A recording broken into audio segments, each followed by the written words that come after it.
Under the dark pre-flood skies of Mount Hermon, the patriarch Enoch saw a cosmic rebellion that threatened to destroy all of mankind. As the heavenly scribe of righteousness, Enoch was commissioned to write the final judgment decree that sealed the fate of the fallen watchers. Yet, early Roman councils and imperial translation copyists systematically suppressed his scrolls to hide this cosmic warfare from history.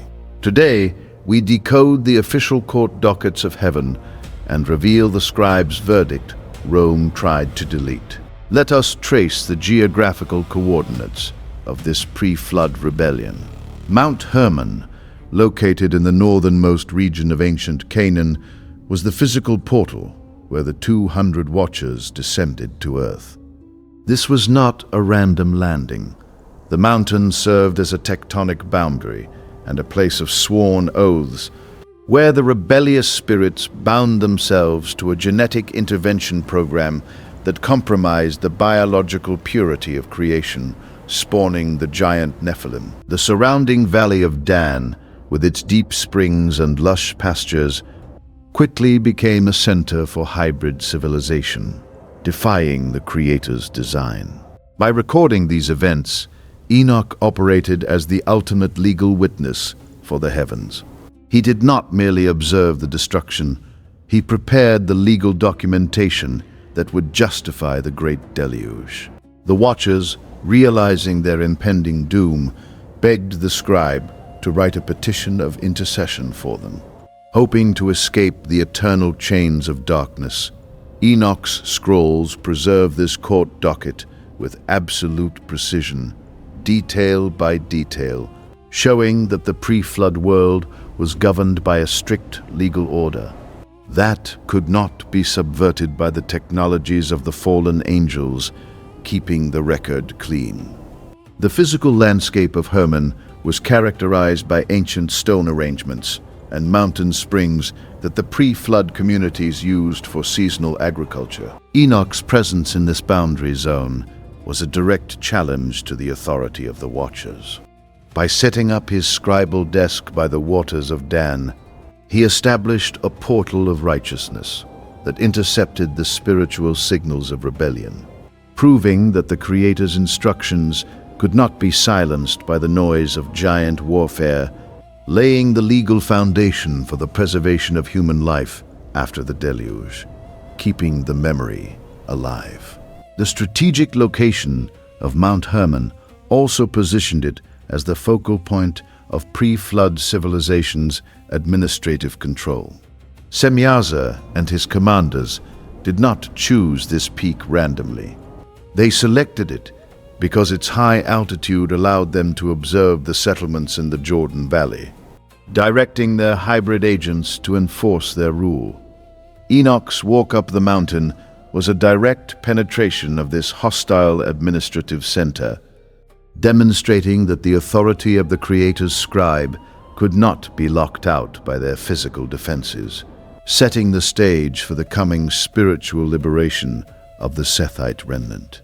To understand the generational context of the scribe's verdict, we must conduct a deep textual analysis of the 5th chapter of Genesis, verses 18 through 24. The scriptural text records that Jared lived 162 years, and he begat Enoch. Jared's name, derived from the Hebrew verb yarad, meaning to descend, is a direct linguistic marker indicating that the descent of the Watchers occurred during his lifetime, establishing the timeline of the cosmic crisis.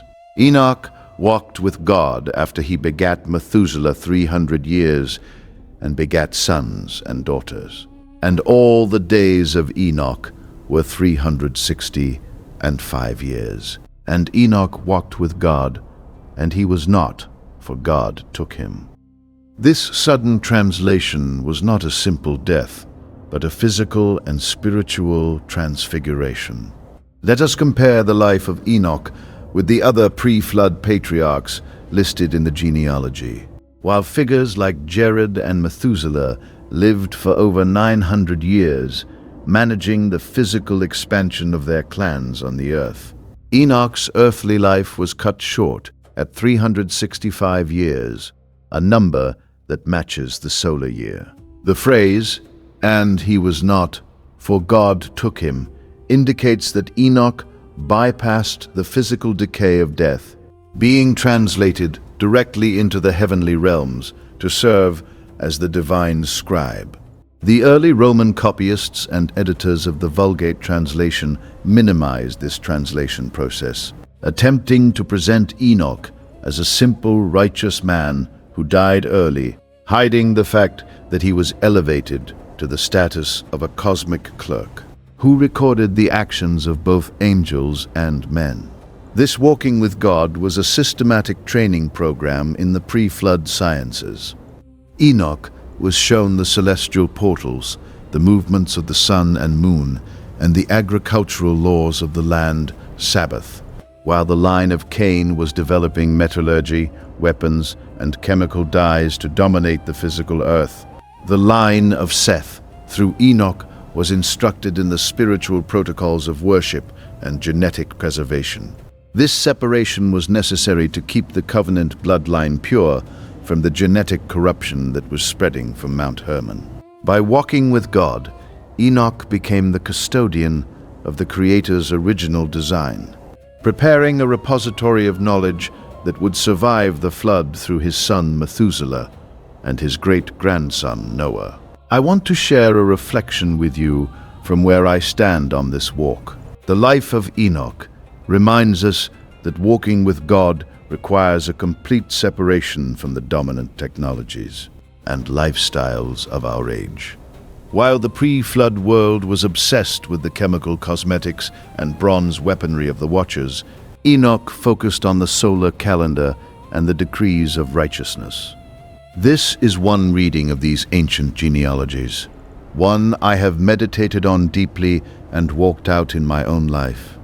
I encourage you to study these passages with your family and pastor, finding your own path to wellness, rejecting the modern tables of compromise. The separation of Jared's line from Cain's technologies was a biological and spiritual shield. The descendants of Cain, utilizing the instructions of the fallen angels, built city-states that were characterized by industrial pollution, violence, and genetic hybridization. Enoch's household, by maintaining their agricultural lifestyle and respecting the natural cycles of creation, preserved their genetic integrity. This purity allowed Noah to be born perfect in his generations, providing a clean biological vessel to restart humanity after the deluge. Reclaiming this history allows the diaspora to see that their physical wellness is directly connected to their separation from the industrial and chemical systems of modern Babylon, restoring the covenant temple. Furthermore, Jared's name descent was not a passive label. It was a historical description of the era when the boundaries of dimensions were breached. The descendants of Jared had to maintain a constant state of physical and spiritual vigilance, defending their family altars from the genetic corruption that was spreading from the mountain. By preserving their agricultural lineage, they ensured that the ancient seeds and hydrological secrets of the patriarchs remained intact, providing the physical platform of strength that allowed Noah to survive the collapse of the pre-flood environment, establishing food sovereignty. The translation of Enoch was also a demonstration of the Creator's design for physical transfiguration. Enoch did not drop his physical vessel. Rather, his cells were transfigured with divine light, enabling him to enter the higher dimensions without experiencing decomposition. This transfiguration was a prototype for the final restoration of the remnant, showing that the physical body is designed to inherit incorruption, breaking the biological limitations imposed by the fall, providing a blueprint of endless life. The third chapter of the Book of Enoch provides the legal details of the Watcher's descent on Mount Hermon. The text records that 200 angels, led by Semyaza, looked down from heaven and lusted after the daughters of men, saying, Come, let us choose us wives from among the children of men, and beget us children. Semyaza, fearing that he alone would bear the punishment for this transgression, made all the angels swear a mutual oath, binding themselves with imprecations on the summit of Hermon. The name Hermon itself is derived from the Hebrew word sherem, which means a curse or a banned thing, marking the mountain as a legal zone of cosmic binding, where the boundary between heaven and earth was willfully violated. The forbidden technologies taught by these angels led to the rapid corruption of human society. Azazel taught men to make swords, knives, shields, and breastplates, introducing the science of metallurgy for warfare. He also taught them the art of cosmetics, beautifying the eyelids, using precious stones, and applying coloring tinctures. Other watchers taught the properties of roots, the compounding of poisons, astronomy, and the signs of the earth. These were not harmless arts. They were chemical and industrial formulas designed to distort the human senses, stimulate vanity, and promote violence, destroying the natural harmony of creation and turning the kitchen and the home into places of chemical manipulation. This technological invasion resulted in the birth of the Nephilim giants, whose massive physical stature consumed the agricultural resources of the earth. When mankind could no longer sustain them, the giants turned against humanity, consuming their flesh and drinking their blood, creating a state of systemic violence and environmental destruction. The Book of Jubilees records that the earth was filled with lawlessness, as the hybrid genetics of the giants corrupted the animal kingdom, leading to the hybridization of species. This genetic corruption was a direct attack on the Creator's seed, requiring a global wipe to preserve the original biology of the earth. The oaths sworn on Mount Hermon established a legal contract of rebellion that bound the participants to their choice. They believed that by uniting their forces and sharing the guilt, they could escape the individual judgment of the Creator. However, Enoch's verdict reveals that the heavenly court does not operate on corporate majorities. Each rebellious spirit was held individually responsible for the corruption they introduced. The imprecations they bound themselves with became the very chains that dragged them down to the pits of Tartarus, showing that the laws of creation cannot be bypassed by the collective agreements of the rebellious hosts, keeping the cosmic order. By studying this descent, we realize that the forbidden sciences of the Watchers were designed to replace the natural health codes of the Creator with synthetic, artificial systems. The makeup, the weapons, and the chemical dyes were the ancient precursors to the industrial foods, pharmaceuticals, and military systems that dominate modern Babylon today. Reclaiming Enoch's verdict allows the diaspora to see through these ancient deceptions, rejecting the chemical and technological traps that keep their families physically compromised, stepping back into the clean, uncorrupted lifestyle of the Sethite patriarchs, walking in truth. The mineral dyes and cosmetic coloring tinctures taught by the Watchers served to disrupt the natural endocrine and nervous systems of the ancient populations. By introducing heavy metals and synthetic pigments into their daily hygiene, the Watchers altered the cellular chemistry of their followers, creating a state of chronic inflammation and hormonal imbalance that made them highly susceptible to spiritual control. Reclaiming the Enochian health codes involves the systematic removal of these industrial chemicals from our tables, returning our bodies to the original, mineral-dense vitality that the Creator designed, breaking the chains of physical decay.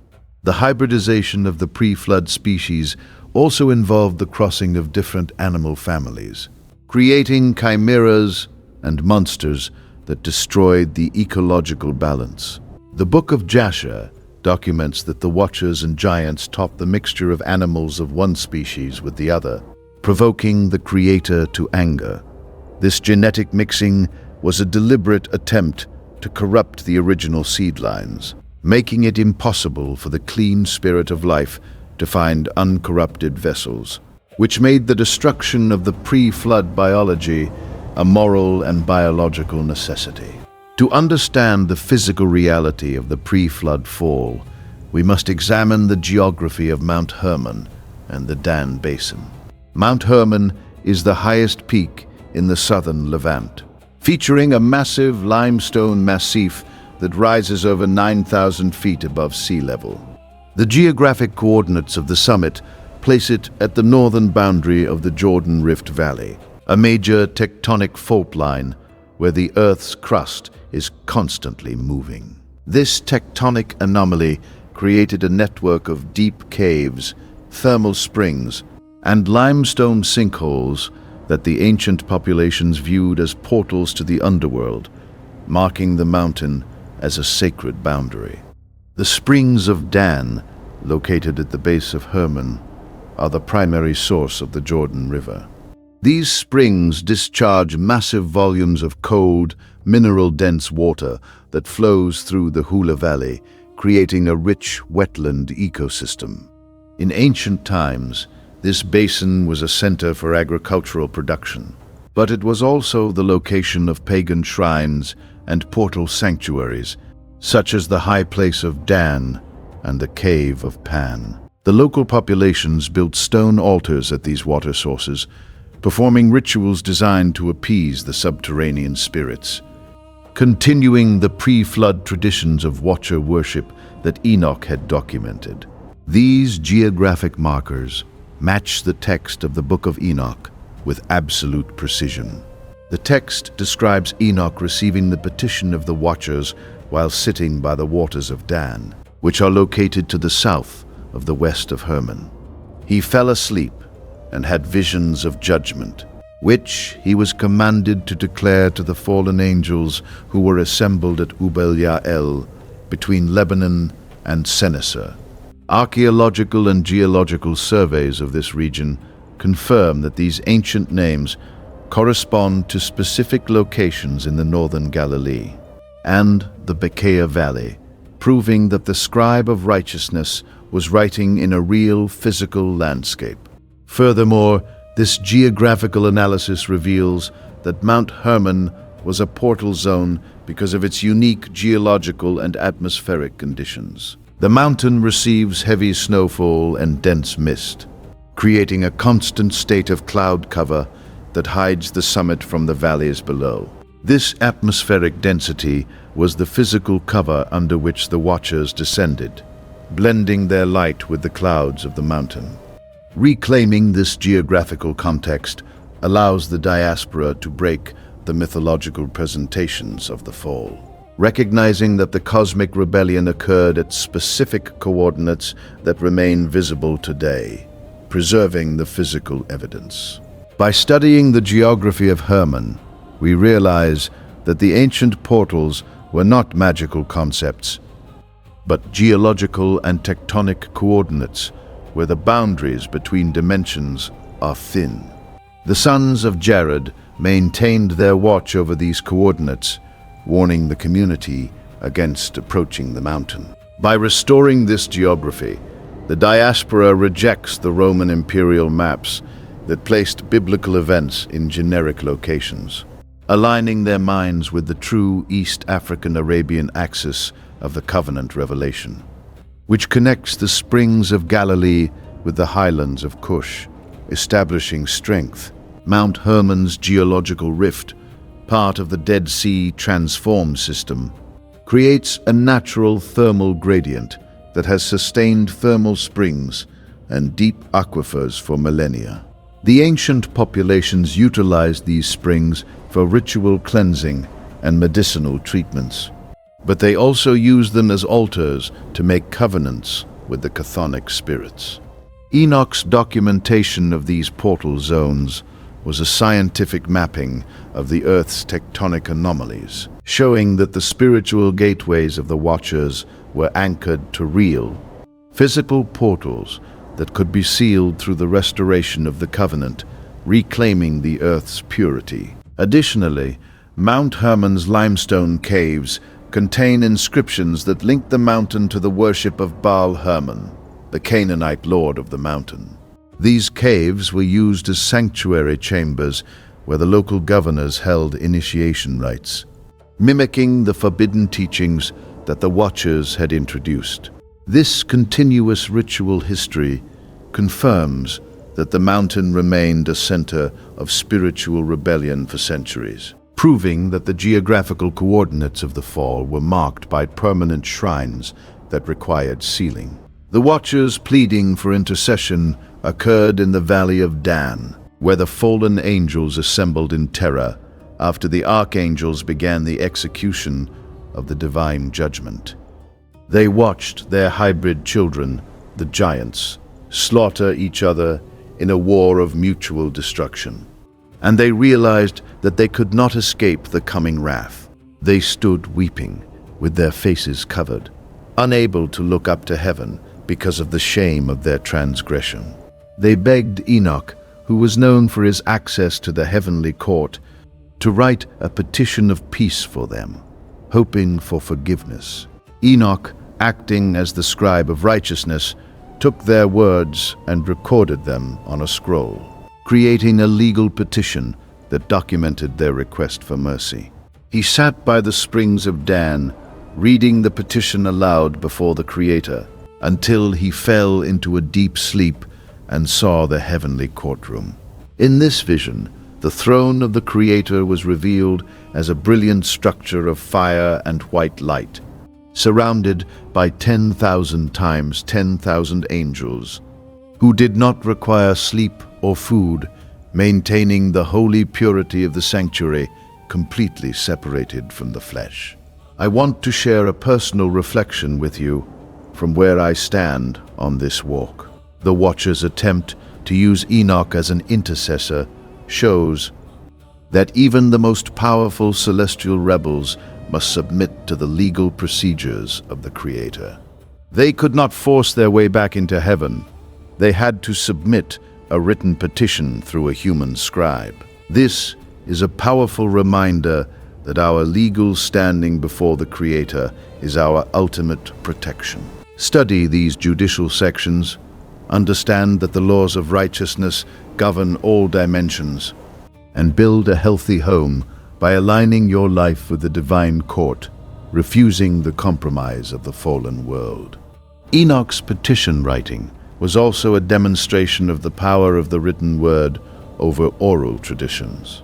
By codifying the Watcher's plea into a formal document, Enoch established a permanent legal record that was presented before the heavenly throne, leaving no room for ambiguity. This judicial precision shows that the pre-flood priesthood relied on written records and covenant contracts to manage the affairs of the community, proving that literacy and legal science were central to the line of Jared, who guarded the archives of truth.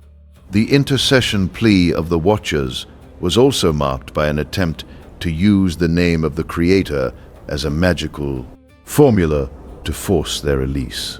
Semyaza believed that by invoking the secret names of the heavens, they could undo the binding oaths they had sworn. However, Enoch's documentation reveals that the names of the Creator are not magical tools for rebels, but legal instruments of justice that enforce the boundaries of creation, showing that their manipulation was rejected by the heavenly court. The final verdict delivered to Enoch was absolute and unchangeable. The Creator declared, "Say to the Watchers of heaven, who have sent thee to intercede for them, you should intercede for men, and not men for you. Why have you left the high, holy, and eternal heaven, and lain with women, and defiled yourselves with the daughters of men?" The verdict declared that because they had abandoned their spiritual estate to introduce genetic corruption and forbidden technologies to the earth, they would receive no peace or forgiveness, and they would watch the destruction of their loved ones before being bound in chains. The execution of this judgment was carried out by the archangels Michael, Gabriel, Raphael, and Uriel. They bound Semyaza and his companions, burying them under the rocks of the earth, in the dark pits of the desert, until the day of the great consummation. The Book of Enoch describes their containment as a state of burning torment, where they are locked in chaotic prisons until the final judgment, showing that the biological and spiritual boundaries established by the Creator are absolute, and anyone who violates them is subject to containment. This verdict established a legal precedent that remains active today. The fallen watchers are not free to roam the cosmos. They are legally bound in the dark places of the earth, and their authority over mankind was stripped. Reclaiming this verdict allows the diaspora to break the fear of demonic oppression, recognizing that the spirits that target their families are already defeated and bound by the legal decrees of the heavenly court. By aligning with Enoch's verdict, we enforce this judgment in our homes, declaring our bodies as clean, sanctified sanctuaries that are closed to the corruption of the fallen hosts. The dark desert pits where the watchers are contained, historically referred to as Dudael, correspond to the volcanic and tectonic depressions of the northern desert. The archangels placed jagged rocks over the openings to prevent their light from escaping, establishing a permanent seal of containment that remains active until the day of the final judgment. Restoring this coordinate to our worldview breaks the fear of demonic power, proving that the spiritual rebels are locked in a legal prison under the authority of the Creator, protecting our bloodline from their influence.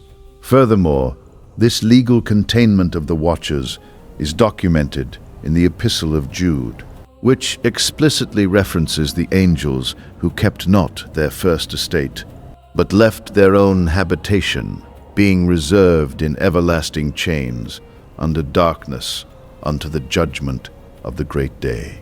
This New Testament reference confirms that the early Christian assemblies accepted the Enochian court records as historical facts, using them to warn the community against spiritual pride and genetic compromise, establishing the verdict's authority. The systematic suppression of the Book of Enoch from the biblical canon was a deliberate political and theological project executed by the early Roman Church. During the Council of Rome in AD 382, imperial authorities established strict canon guidelines, selecting which books would be translated into the Latin Vulgate and which would be banned. Under the direction of Pope Damasus, the copyists edited out Enoch's scrolls because the detailed description of the Watchers' fall and their hybrid children challenged the centralized imperial hierarchy of Rome, which sought to control the population through a simplified theology. By outlawing Enoch, the Roman copyists hid the cosmic dimensions of the covenant war, replacing it with a simplified narrative of moral failure. They edited out the details of the pre-flood scientific systems, including the solar calendar and the mineral agricultural codes, keeping the common believer reliant on the Church's ritual system. This suppression served to justify the destruction of the ancient Afro-Syrian archives and the marginalization of the Ge'ez scriptures, which preserved the complete manuscripts of Enoch and Jubilees, keeping the diaspora in a state of historical amnesia regarding their cosmic heritage. However, the Royal African copyists of the Ethiopian Orthodox Church protected the Book of Enoch for centuries. The Ge'ez manuscripts, preserved in the remote mountain monasteries of Ethiopia, remain the only complete copy of Enoch's writings in the world. The Ethiopian Church refused to accept the Roman canon filters, maintaining the pre-flood scrolls as an essential part of their liturgical library. This preservation proves that the Horn of Africa was the geographic and spiritual sanctuary, where the ancient sciences of the patriarchs were protected from the imperial rewrites of Europe, guarding the keys of the covenant. Reclaiming the Book of Enoch is vital for the restoration of the diaspora seed. For generations, the Western academic system has taught you to view the scriptures through a narrow, Eurocentric filter that minimizes the cosmic warfare and the multi-ethnic reality of biblical history. But when we restore the gaze Enoch scrolls, we uncover the complete court docket of the heavens and realize that our ancestors were the custodians of pre-flood science, metallurgy, and astronomy. This revelation breaks the mental walls of identity amnesia, proving that we are not spiritual orphans, but descendants of a royal scribal lineage. By studying Enoch's verdict, we reclaim the physical and spiritual stamina of the pre-flood patriarchs. The sons of Jared did not accept the synthetic technologies of the Watchers. They maintained their genetic purity and agricultural independence, outlasting the corruption of the ancient world. Reclaiming their legacy encourages the diaspora to build self-sustaining homesteads, clean food systems, and independent schools today, refusing to let the corporate systems of Babylon dictate their health or their values.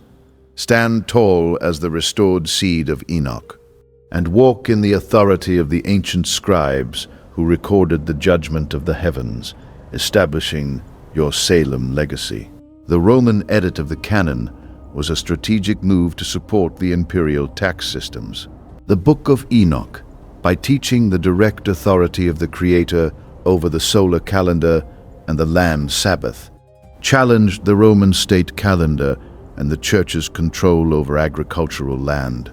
By suppressing Enoch, the copyists replaced the natural cycles of creation with an artificial, lunar-based religious calendar that kept the population pacified and dependent on the imperial markets for their food, executing a theological rewrite that cut off the diaspora from their land sovereignty. Reclaiming the Book of Enoch also enables the diaspora to dismantle the artificial divisions that modern theology has built between different dimensions of the covenant. By recognizing that the cosmic war described by Enoch is the true background of the biblical narrative, we break the moralizing, submissive scripts of the imperial church and step into the full authority of the priesthood. We recognize that our battle is not merely moral, but physical and genetic, requiring a complete cleansing of our temples from Watcher tech. This complete cleansing is a daily practical protocol that begins with the rejection of modern industrial food chemicals. By returning to the organic, heirloom diet of the Sethite patriarchs, we remove the metabolic blockages that cloud our cognitive abilities, enabling our minds to process the deep prophetic truths of the scriptures. Reclaiming our biological purity is the first step in restoring the legal sovereignty of our households, aligning our physical vessels with the cosmic decrees of Enoch's verdict, walking in health and authority. The physical reality of the pre-flood giants and the Watchers' rebellion is confirmed by the megalithic archaeology of Mount Hermon and the Golan Heights.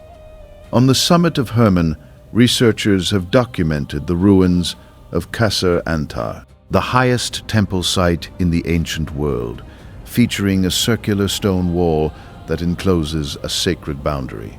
The basalt stones used to build this sanctuary are massive, weighing several tons each, demonstrating an engineering capacity that dates back to the Bronze Age. The inscriptions found at the site, written in Greek and early Semitic scripts, refer to the oath of the holy god, confirming the mountain's continuous association with the pre-flood covenants. These megalithic ruins served as permanent centers for the worship of the fallen Watchers. The surrounding region of Bashan, historically known as the land of the giants, features thousands of dolmens and massive stone circles, such as Rujm el-Hiri.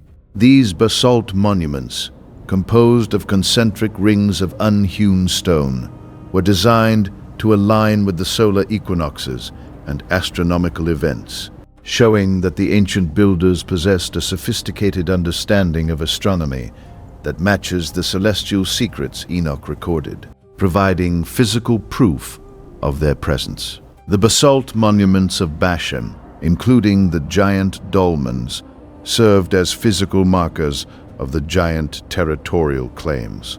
These dolmens, constructed from massive slabs of volcanic rock, were used as burial chambers and border markers that established the jurisdiction of the giant chieftains over the agricultural plains.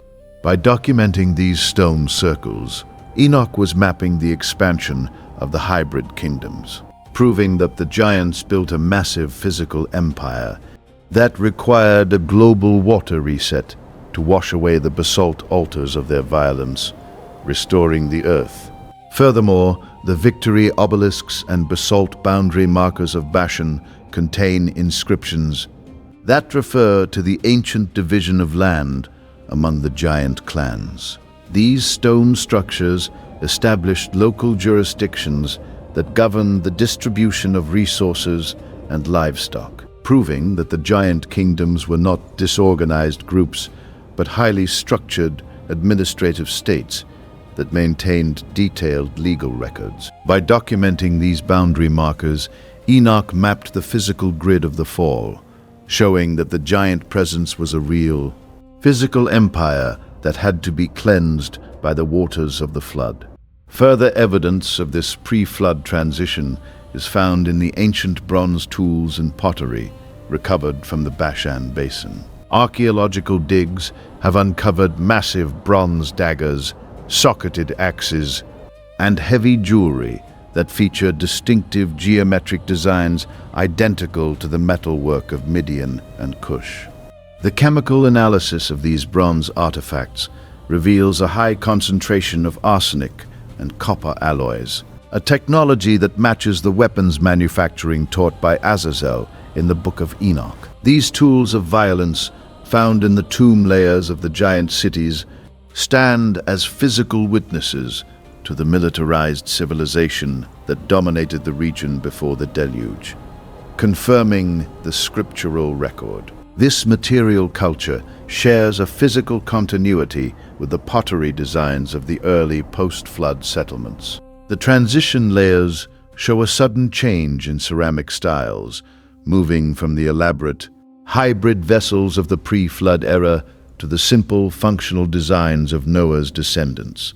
This pottery transition represents a cultural reset, where the clean remnants rejected the artistic and technological complexity of the Watcher's civilization to focus on simple, agricultural survival. The red clay vessels were used to store heirloom grains and pure oils, showing that the physical instruments of post-flood life were designed to maintain purity. By analyzing this physical continuity, we realize that the megalithic ruins of Hermon and the bronze artifacts of Bashan are not mythological concepts, but physical remains of a global hybrid empire that was destroyed by the deluge. The basalt stones and copper weapons stand as silent witnesses to the judgment of the Creator, proving that the physical power of the giants could not prevent their containment. By reclaiming this archaeological history, the diaspora rejects the imperial narratives of a primitive ancient world, recognizing that their ancestors witnessed the rise and fall of cosmic giants, establishing a standard of physical organization. Furthermore, this technological collaboration is also documented in the ancient chemical analysis of the bronze slag heaps found in northern Galilee.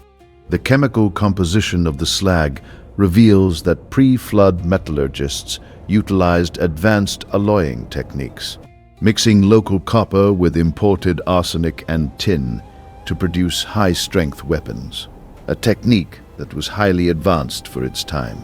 This chemical signature provides physical proof of the direct sharing of industrial and scientific knowledge between the Watcher's foundries demonstrating their engineering capacity, which was swept away by the deluge. This technological exchange between the pre-flood giants and the surrounding Canaanite kingdoms is also documented in the ancient victory monuments of King Og of Bashan. Og, described as a remnant of the giants, possessed an iron bedstead that was 9 cubits long, a megalithic artifact that was preserved as a historical wonder.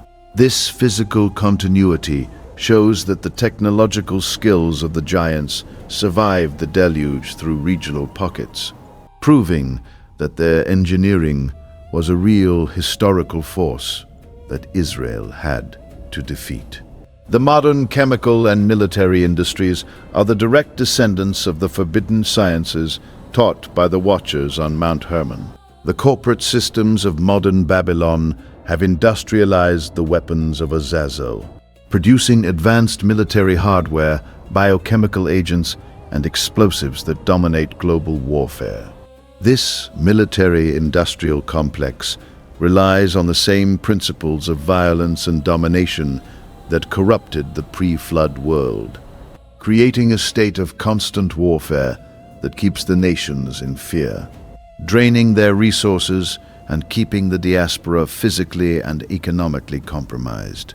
This industrial corruption extends to the chemical poisoning of our oases and agricultural lands. Large chemical corporations have flooded the food supply with synthetic fertilizers, pesticides, and artificial food dyes that are manufactured from toxic petrochemicals, mirroring the coloring tinctures and cosmetic formulas taught by the Watchers.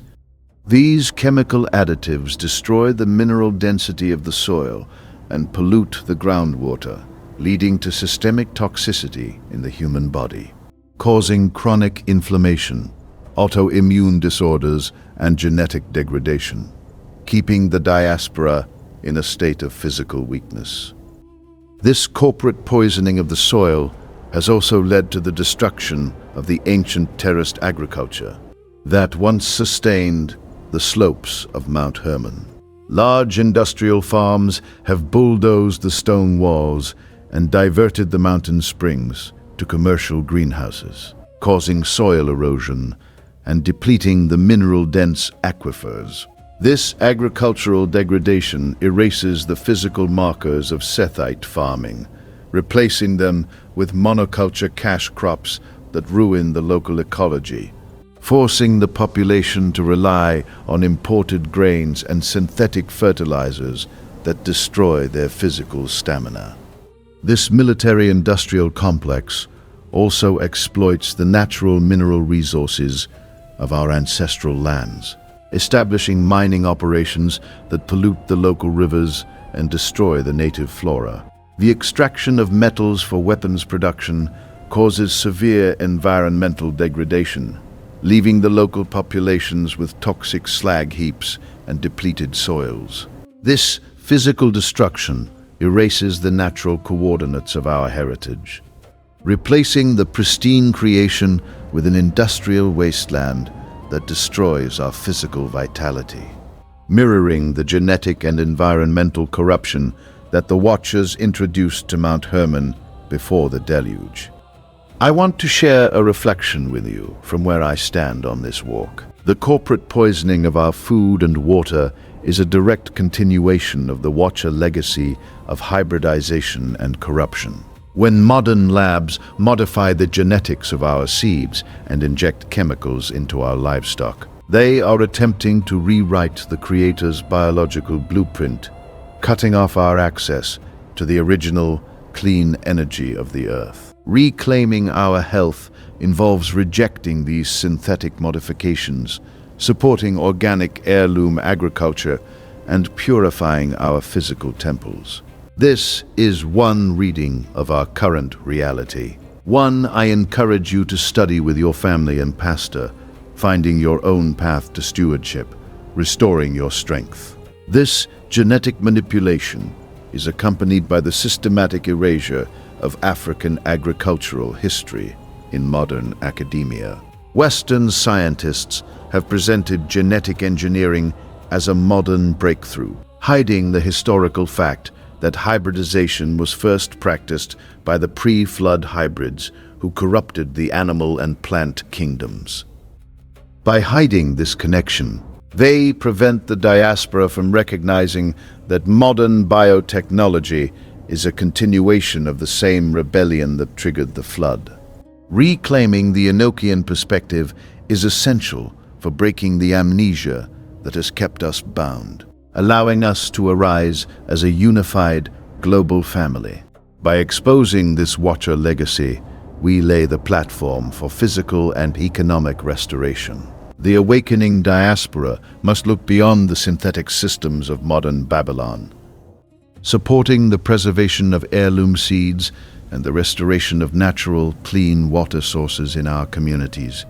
When we reclaim the soil from chemical manipulation, we reclaim the physical energy that the patriarchs possessed, establishing a standard of health and self-reliance that bypasses the pharmaceutical complex, walking in the physical strength and authority of Enoch's house, preparing the ground for restoration. The systematic erasure of African agricultural history is also visible in the privatization of the historical oases of the Horn of Africa. Private developers have turned the ancient water basins into luxury resorts, burying the jazz foundations under concrete. This destruction erases the physical proof of their agricultural power and literacy, keeping the world in a state of historical amnesia. By reclaiming these coordinates, the diaspora rejects this corporate rewrite, recognizing that their ancestors built global networks that connected continents, establishing a standard of physical organization. Furthermore, this academic separation has been utilized to justify the modern geopolitical exploitation of East African resources. By presenting Ethiopia as historically isolated from the biblical heartland, modern Western powers have been able to extract resources and divide the populations without facing a unified regional resistance. Reclaiming the gaze continuity is a vital step in restoring the collective sovereignty of these lands, allowing the descendants of Cush to reclaim their physical and political independence, breaking the chains. This geopolitical independence is directly tied to our ability to secure our local agricultural resources. By organizing our communities around independent food hubs, sourcing clean volcanic water, and cultivating heirloom grains, we establish an economic shield that resists the resource extraction of modern corporate cartels. We protect our families from the biological dependencies of the empire, walking in the physical strength and self-reliance that Enoch's house practiced before the flood, establishing our covenant inheritance on the earth. Reclaiming the Enochian shield requires the rebuilding of local covenant networks that are completely separated from the chemical and technological systems of modern Babylon. The scriptures remind us that we are engaged in a cosmic warfare not against flesh and blood, but against principalities, powers, and the rulers of the darkness of this world.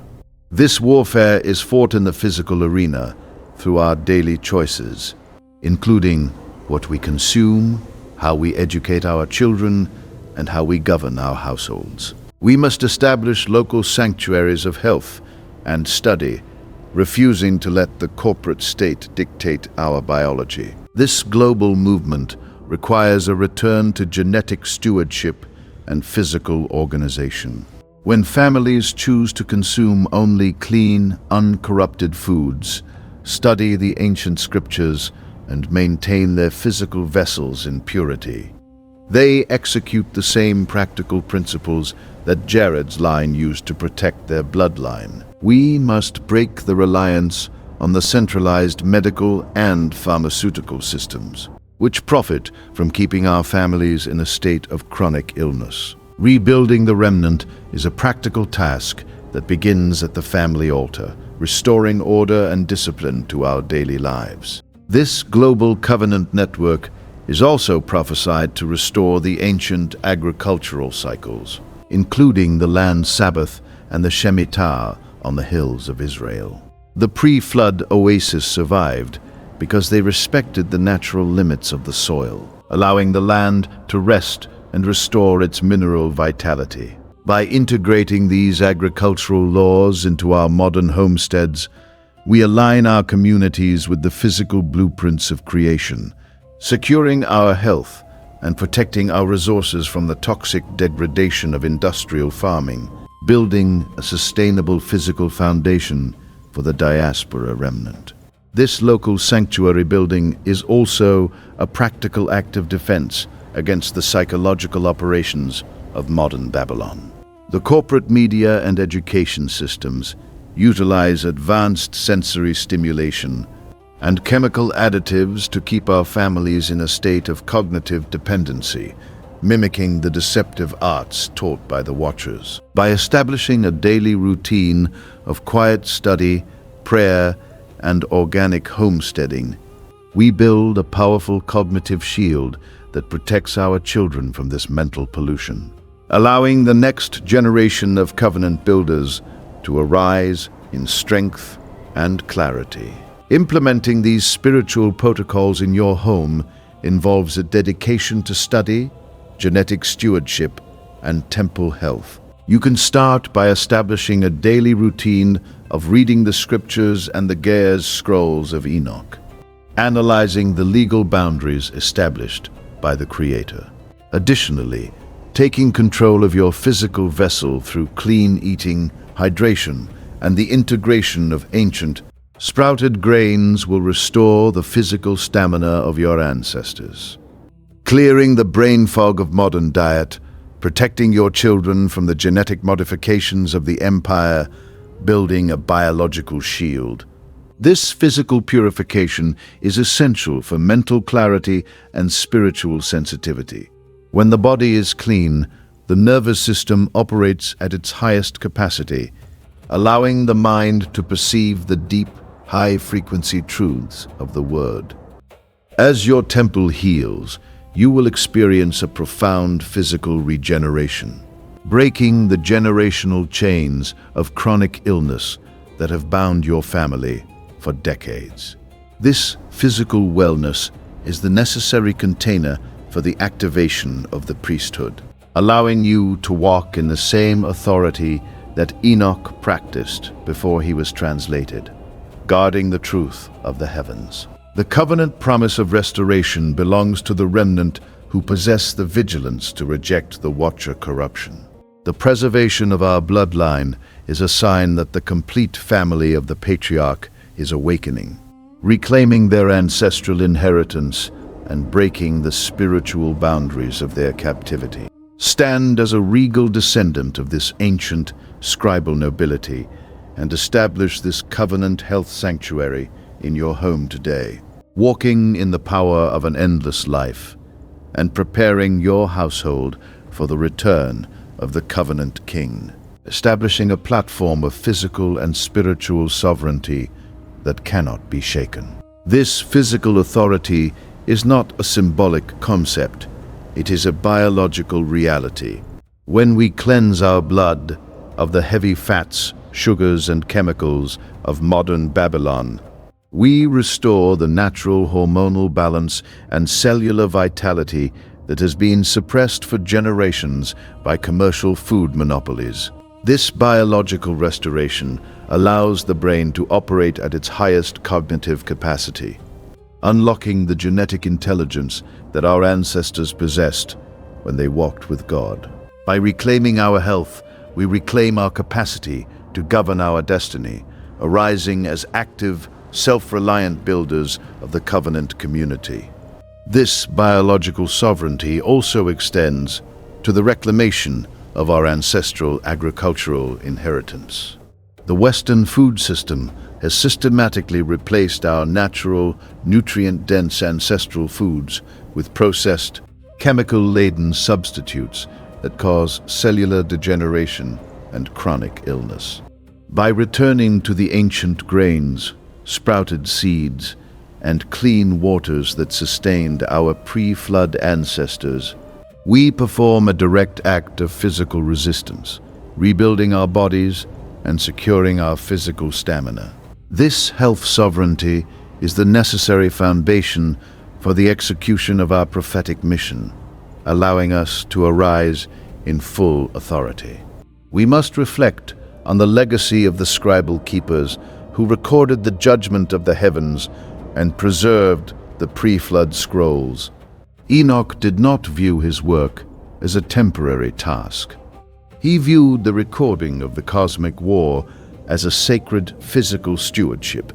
He preserved the history, the calendars, and the verdicts, ensuring that the knowledge of the Creator's law remained active for the post-flood generations. By studying his scribal and priestly chains, we reclaim a legacy of physical discipline and intellectual sovereignty that was central to Jared's line. Walk forward in this historical consciousness and let the ancestral codes of wellness guide the actions of your household today, restoring the physical lineage of the keepers, keeping the ancient scrolls of knowledge alive. Let this calling take root in your daily life. Reclaiming the Enochian shield is not a sudden, temporary trial. It is a permanent transition back to the natural cycles of creation. As you study the ancient scriptures and cultivate the physical strength of your body, remember that you are executing the same physical protocols that sustained the sons of Jared in the heights of Mount Hermon and the high monasteries of Cush. This physical discipline is the foundation of our spiritual recovery, clearing the temple of the body so that the spirit can move with power. Refuse to accept the pacified boundaries of the modern system. Stand tall as the covenant seed, and let the restoration of your physical vessel be the first step in reclaiming the royal priesthood of Salem, building a healthy temple for the king, establishing a sanctuary of purity. Before we close this chapter on the scribe's verdict, I want to leave you with some personal reflections from where I stand on this walk. I am walking this same road you are walking, facing the same challenges of navigating a modern world designed for identity amnesia and disease. Take what serves you from this message and leave what does not. What I have shared today is one reading of these ancient texts, one that I have sat with, prayed over, and believe in deeply. The Christian tradition holds many interpretations, and I encourage you to study these passages with your own heart, your own family, and your own pastor. It is vital that we do not let dogma divide us. Instead, let us focus on the practical, physical restoration that these biblical, agricultural, and genealogical codes offer. Study the text, ask questions, and build a healthy home. We must also understand that this physical return is a prophetic sign. The restoration of the Enochian faith and the cleansing of our temples is a preparation for the gathering of the remnant. When we take control of our health and our history, we step out of the economic and metabolic traps of modern Babylon, preparing our families for the work of building Salem. The ancient priests did not separate their diet and genealogy from their service.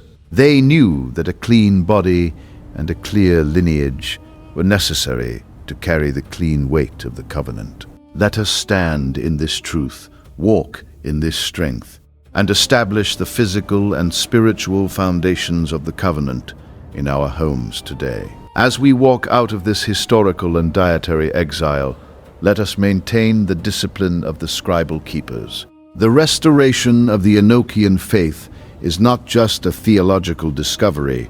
It is a call to action that requires us to rebuild our kitchens, cleanse our bodies, and study the ancient records with diligence and faith.